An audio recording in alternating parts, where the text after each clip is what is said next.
ഭാഗത്ത് MG university അഫിലിയേഷനോട് പ്രവർത്തിക്കുന്ന Mundamveli MES കോളേജിൽ പുതിയ അധ്യയന വർഷത്തേക്കുള്ള UG ഓണേഴ്സ് പ്രവേശനം ആരംഭിച്ചിരിക്കുന്നു. BCom finance and taxation, BCom logistic management, BBA, BCA, BA English തുടങ്ങിയ കോഴ്സുകളിലേക്ക് യാതൊരുവിധ ഡൊണേഷനും ഇല്ലാതെ നിങ്ങൾക്ക് ഇപ്പോൾ അഡ്മിഷൻ നേടാം. +2 പ്രീ സ്കൂളിൽ നിന്ന് റോഡിലേക്ക് ഓടിയ 2.5 വയസ്സുകാരൻ തലനാഴിയേക്ക് രക്ഷപ്പെട്ടു.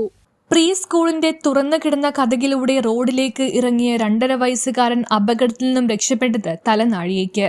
തിരക്കേറിയ റോഡിലേക്ക് കൊച്ചുകുട്ടി ഓടിയെത്തുന്നത് കണ്ട് മിനി ലോറി ഡ്രൈവറാണ് ഹോൺ അടിച്ച ശേഷം ഓടിയിറങ്ങി കുട്ടിയെ മാറ്റിയത്.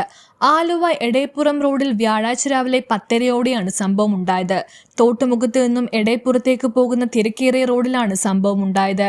റോഡിലരികിലെ നഴ്സറിയിൽ നിന്നുമാണ് കുട്ടി റോഡിലേക്ക് ഓടിയത്. ഈ സമയം അതിലെ വരികയായിരുന്ന ചരക്ക് ലോറി ഡ്രൈവറുടെ ശ്രദ്ധയിൽപ്പെട്ടു. കുട്ടിയെ കണ്ട് വണ്ടി നിർത്തി വണ്ടിയിലുണ്ടായിരുന്നവർ കുട്ടിയെ സുരക്ഷിതമാക്കിയ ശേഷം ഹോൺ അടിച്ച് ആളെ കൂട്ടി. ഈ സമയം സ്കൂൾ അധികൃതർ സംഭവം അറിഞ്ഞിരുന്നില്ല.